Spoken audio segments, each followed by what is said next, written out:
नमस्कार, बहुत स्वागत है आपका हमारे खास कार्यक्रम में। आपके साथ मैं हूं सोनाली सिंह और हमारे साथ स्टूडियो में मौजूद हैं साध्वी विश्वरूपा जी। मैम, बहुत बहुत स्वागत है आपका, जिनसे हम बात करेंगे देवउठनी एकादशी और तुलसी विवाह के बारे में। कार्तिक मास के शुक्ल पक्ष की एकादशी तिथि को देवउठनी एकादशी मनाई जाती है। शास्त्रों के अनुसार इस दिन भगवान विष्णु 4 महीने सोने के बाद जागते हैं और एक बार फिर से सृष्टि का कामकाज संभालते हैं। इसलिए इस दिन से शुभ और मांगलिक कार्य शुरू हो जाते हैं। इस दिन भगवान विष्णु की पूरे विधि विधान के साथ पूजा अर्चना की जाती है। मान्यता है कि एकादशी व्रत रखने से भगवान विष्णु की विशेष कृपा तो मिलती ही है, उनकी पूजा से मां लक्ष्मी भी प्रसन्न होती है। इन सभी के बारे में हम जानेंगे, लेकिन सबसे पहले बात तिथि की करते हैं।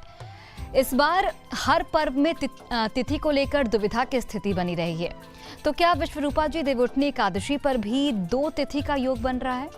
आप सभी को नमस्कार। और सोनाली जी ने एक प्रश्न किया है कि आजकल हर बात को लेकर कंफ्यूजन होने लगा है, परंतु इस बार मैं सभी दर्शकों को कहना चाहूँगी कोई कंफ्यूजन की बात नहीं है। बिल्कुल ही यहाँ क्लियर है कि 22 नवंबर रात्रि 11:03 पर एकादशी तिथि का शुभारंभ हो रहा है। 23 नवंबर रात्रि 9:01 पर उनका समापन होगा। तो निस्संदेह जब सूर्य उदयकाल जो होता है, उदयकालीन तिथि को हम माना जाता है कि उसी दिन व्रत या कोई भी हम शुभ कार्य करते हैं। तो सूर्य उदय के समय हमारी एकादशी तिथि रहेगी। तो बिल्कुल निस्संदेह 23 नवंबर को ही आप एकादशी का व्रत करें। और जैसा कि आप सभी जानते हैं, जब आप कोई भी व्रत होता है और खासकर एकादशी तिथि के व्रत में पारण के समय, पारण अर्थात उस व्रत का समापन करना, व्रत को खोलना, सुबह 24 नवंबर सुबह 6 बजे से और 8 बजे तक का समय है। पारण के समय कहा जाता है कि तुलसी दल को मुंह में रखकर ऊपर से जल पिया जाता है, ये होता है पारण। और उसके बाद आप अपना व्रत खोल सकती हैं। तो बिल्कुल देवउठनी एकादशी पर किस तरीके से संयोग बन रहे हैं, क्या कुछ तिथियां हैं, तमाम जानकारी साध्वी जी ने हम तक पहुंचाई। साध्वी जी, स्नान का इस दिन बड़ा महत्व होता है, स्नान के बारे में क्या कुछ करना चाहिए, तैयारियां किस तरीके से करनी चाहिए? हाँ जी, बिल्कुल। जैसे कि आप सभी सुनते भी आ रहे हैं, हम बचपन से देखते भी आ रहे हैं, कार्तिक माह में तो पूरा माह ही स्नान के लिए जाना जाता है, पवित्र स्नान के लिए इसकी बहुत ही महत्वता होती है। तो एकादशी के दिन, देवउठनी एकादशी के दिन आप सुबह ब्रह्म मुहूर्त, अगर आप प्रतिदिन नहीं कर रहे हैं, पूरे मास आपने ये कार्तिक स्नान नहीं किया है, तो इसका पूरा पुण्य आप एकादशी के स्नान से भी ले सकते हैं। इसके लिए करना क्या है, आपको सुबह उठकर सबसे पहले जल में गंगा जल मिला ले या किसी भी पवित्र नदी का जो जल मिला ले, और उस समय हाथ जोड़कर नहाते समय, स्नान करते समय नारायण नारायण का मानसिक जाप करते रहें। तो देखिए आपको एक पवित्र स्नान की अनुभूति होगी। बिल्कुल। तो जिस तरीके से स्नान का इस एकादशी में काफ़ी महत्व होता है, और साध्वी जी ने हमें पूरा तरीका बताया किस तरीके से आप स्नान कीजिए ताकि आपको फल की प्राप्ति हो। आजकल भागदौड़ भरी जिंदगी है, तो ऐसे में पूजा की आसान विधि क्या कुछ है जिससे कम समय में जो आशीर्वाद है वो भगवान का प्राप्त हो? जी, बहुत ही अच्छा प्रश्न है, और सभी का ये प्रश्न होता है। समय की मांग भी है, क्योंकि सभी वर्किंग है, आजकल बच्चों को भी स्कूल भेजना होता है, समय की कमी है। तो इसलिए आपको बताना चाहूँगी बड़ा ही शॉर्ट तरीके से। सबसे पहले तो जो भी आप पूजा करें उसके लिए आपके भाव होना बहुत ज़रूरी है। उसके बारे में ज़्यादा नहीं, आजकल तो टीवी और मोबाइल ऐसे माध्यम हो गए हैं जिसके बारे में आप बहुत सारी नॉलेज और बहुत सारा ज्ञान प्राप्त कर सकते हैं। सबसे पहले घर के स्नान करने के बाद आप घर के मंदिर में जाके देसी घी का एक दीप जलाएं। उसके बाद विष्णु जी को, और या कह सकते हैं आप शालिग्राम भगवान को, जो विष्णु जी का ही स्वरूप है, उन्हें गंगा जल से अभिषेक करें और तुलसी दल अर्पित करें। ये तो बहुत छोटी सी एक विधि है। उसके बाद आप भगवान को भोग लगाएं, विष्णु के साथ माँ लक्ष्मी की पूजा करें। साथ ही साथ मैं एक बात बताना भी चाहूँगी कि इस दिन आप तुलसी के पौधे पर देसी घी का दीपक लगाएं, साथ में वहीं पर शालिग्राम की स्थापना कर दीजिए। बिल्कुल जो मंदिर में आपको जैसी विधि करनी थी वो वहाँ तुलसी के पौधे के साथ तुलसी माँ के पौधे के साथ कर सकते हैं। तो निस्संदेह कार्तिक के पूरे माह का आपको फल जरूर मिलेगा। तो बिल्कुल, अगर आप बिजी हैं, आपका शेड्यूल काफ़ी व्यस्त है, तो आप इन तमाम चीज़ों को कर फल की प्राप्ति कर सकते हैं। तो एकादशी पर कुछ ऐसे काम हैं जो भूलकर भी नहीं करने चाहिए। क्या है वो काम और किस तरीके से बचना चाहिए उन कामों से? देखिए, यह हम सुनते भी आ रहे हैं एकादशी के दिन चावल नहीं खाना चाहिए। इसके पीछे बहुत पौराणिक कथाएं हैं, वो किसी दिन बाद में आपको जिक्र करेंगे।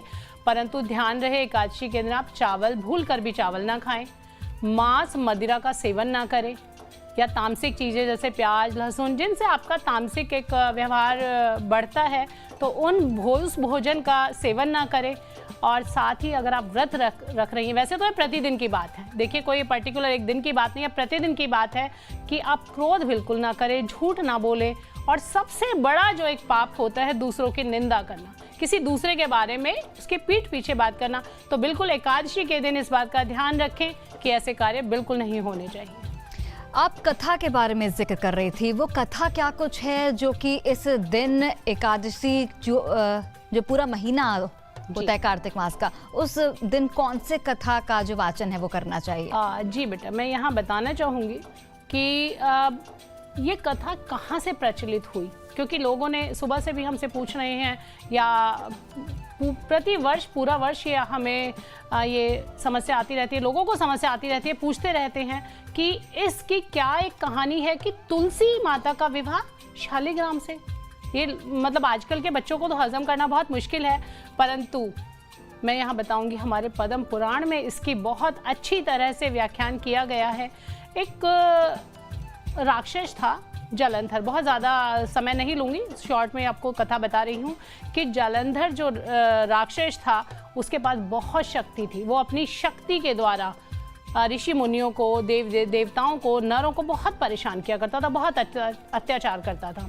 और जालंधर जो राक्षस था उसकी पत्नी थी वृंदा। तो वृंदा बहुत ही पतिव्रता उसकी पत्नी थी और विष्णु भगवान की वो बहुत पूजा करती थी। तो जो कहते हैं कि जब ऐसी स्त्रियां होती हैं तो उनकी सारी ताकत पति को मिल जाती है।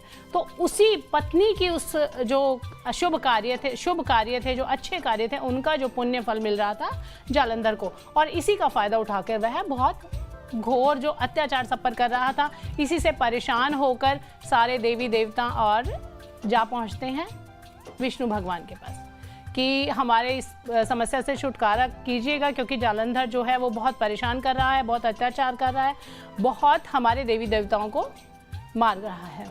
तो विष्णु भगवान ने देखा कि अगर ऐसे तो कोई रास्ता नहीं मिलेगा। उन्होंने एक छोटा सा छल जो किया, कहते हैं कि ये कलयुग में इसलिए बताया जा रहा है क्योंकि ये सब लिखित है, या आप समझिए ये लिखित है क्योंकि आपके कर्मों को भोगना होगा। और ये जो हमारे ईश्वर ने, जो हमारे भगवानों ने जो ये कथाएं आप पुराणों में हमें सुनाई हैं, बताई हैं, ये आपको समझाने के लिए बताई हैं। विष्णु भगवान ने जालंधर का रूप धारण किया और वृंदा को स्पर्श किया, इससे उसका जो पतिव्रत भंग हो गया और यहाँ से वो उसकी कमजोरी के कारण जालंधर मारा गया, युद्ध में मारा गया। तो इससे वृंदा बहुत नाराज हो गई और उसने विष्णु भगवान को श्राप दिया कि जैसे आपने मेरे पति को मुझसे दूर किया है, ऐसे भी आप अपनी पत्नी से दूर हो जाएंगे। परंतु विष्णु भगवान ने सारी बात समझाई। समझने के बाद वृंदा ने उन्हें शाप से मुक्त कर दिया और जाकर अपने पति की जहाँ पे उसका दाह संस्कार हो रहा था वहाँ पे वह सती हो गई, और जो उससे राख हुई उससे एक तुलसी का पौधा बना।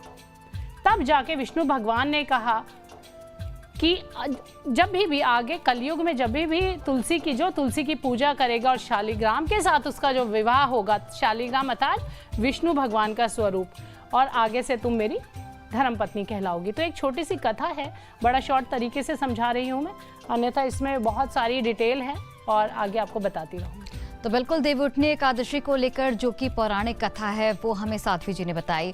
मैम, इस दिन भगवान विष्णु की पूजा करने से माँ लक्ष्मी प्रसन्न होती हैं। माँ लक्ष्मी की पूजा के क्या कुछ विधि विधान? जी, लक्ष्मी जी को प्रसन्न करने के लिए, विष्णु भगवान के लिए कि करे विधि विधान से पूजा पाठ, तो इसके लिए आपको करना क्या है, देवउठनी एकादशी के दिन आपको तुलसी जी पर जाकर घी का दीपक लगाए, विष्णु सहस्त्र नाम का पाठ करें और वहीं पे शालिग्राम की स्थापना आप कर सकते हैं, शालिग्राम भगवान की स्थापना कर सकते हैं। ऐसे ही उसके बाद आप एक पीले चंदन का, अगर आपके पास ड्राई है तो उसको गीला कर लीजिए, अन्यथा पीला चंदन आजकल गीला भी आता है, तो उसका पेस्ट आप घर के बाहर जाकर घर के दोनों बाहर दीवारों के पर आप पीले चंदन से स्वास्तिक बनाएं और ध्यान रहे जब ये आप विधि कर रही हैं, जब ये पूजा कर रही हैं, तो उस वक्त आपके मन में एक मानसिक जाप होना चाहिए, या आप अपने बोल भी सकती हैं इसे ऊंची आवाज में। आज आपको एक बहुत ही अच्छा और सरल उपाय भी बताने जा रही हूँ कि आज के दिन अगर आपके पति का कारोबार नहीं चल रहा है या आपके पति पत्नी के संबंधों में कोई समस्या आ रही है, तो आप एक नारियल का तेल लें और उसमें थोड़ा सा त्रिफला चूर्ण, त्रिफला जो पाउडर है उसको मिलाकर पति के पैरों के नीचे जो तलवे होते हैं उसकी मालिश करें। देखिए नारायण भगवान कैसे खुश होते हैं और लक्ष्मी की कैसे कृपा आप पर बरसती है। और भगवान शालिग्राम का अभिषेक ज़रूर करें उस दिन, क्योंकि भगवान शालिग्राम का ही दिन है और जितने भगवान शालिग्राम आपसे खुश होंगे उतनी ही लक्ष्मी माँ आपसे प्रसन्न होंगी। उसके बाद आप तुलसी अर्पित कर सकते हैं और घर में जो कन्याएं, महिलाएं, माताएं, जो भी स्त्रियां हैं, घर की मातृशक्तियां हैं, सबको आप उपहार दें जितनी वो प्रसन्न रहेंगी, क्योंकि कहा जाता है कि कन्याएं और जो पत्नी होती है, माता होती है, ये लक्ष्मी होती है। तो बिल्कुल जितनी आप माता बहनों की, बेटियों की का सम्मान करेंगे, उन्हें प्रसन्न रखेंगे, तो लक्ष्मी जी की आप पर भरपूर कृपा रहेगी। तो बिल्कुल देवी उठनी एकादशी के दिन किस तरीके से पूजा अर्चना करनी है, क्योंकि कहा जाता है कि भगवान विष्णु की पूजा करने से माँ लक्ष्मी प्रसन्न होती हैं। और साध्वी जी ने हमें तमाम तरीके बताए किस तरीके से माँ लक्ष्मी की पूजा अर्चना की जाती है और कम समय में किस तरीके से आप फल की प्राप्ति कर सकते हैं। क्योंकि आजकल सबकी लाइफ में काफ़ी व्यस्तता है, सभी लोग काफ़ी बिजी हैं, तो कम समय में कौन से उपाय हैं जिससे माँ लक्ष्मी प्रसन्न होंगी, तमाम चीज़ों की जानकारी हमने आपको दी। साथ ही तिथियों के बारे में भी हमने बताया, जिस तरीके से कंफ्यूजन बना रहता है उस कंफ्यूजन को भी साध्वी जी ने दूर किया। मैम बहुत बहुत धन्यवाद आपका तमाम जानकारी हम तक पहुंचाने के लिए। और फिलहाल हमारे इस खास कार्यक्रम में आज के लिए बस इतना ही।